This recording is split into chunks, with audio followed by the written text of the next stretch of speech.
In today's video, I'm going to teach you how to link your bank account in Zoho Books, a process you can complete easily in just about 5 minutes. Zoho Books is an excellent tool for managing your finances efficiently, so if you're ready to get started, let's dive right in.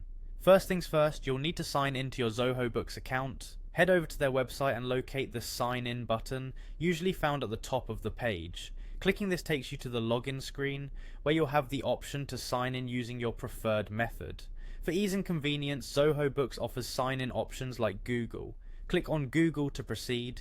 Once you've clicked on Google, you'll be asked to choose the account you wish to use. This part is straightforward. Just select the account associated with your Zoho Books setup. If it's taking some time to load, don't worry, this depends on your internet speed. Be patient as the system processes your credentials and logs you in. Now that you've successfully signed into Zoho Books, let's navigate to where we can link your bank account. Look for the Banking tab in the menu. This section is specifically designed to manage all your bank-related activities and records. Click on the Banking tab to open it. Upon entering the Banking section, you'll see a button that says Connect Bank or Credit Card.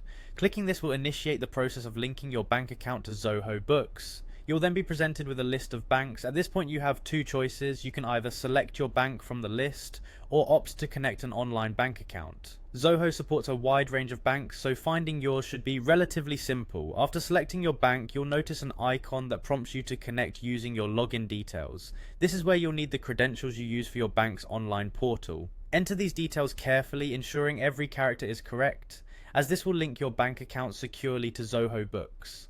In some cases, you might prefer or need to add a bank account manually. Zoho Books provides this flexibility to accommodate various user preferences or circumstances. Just follow the instructions to manually input the required details, and your bank account will be integrated into the system.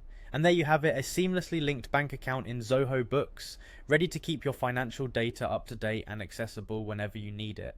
By following these steps, you've ensured that all your transactions can be tracked and managed directly within Zoho Books, simplifying your accounting process significantly. If you found this guide helpful, be sure to check out our other tutorials for more tips on navigating Zoho Books. Thanks for watching and happy managing.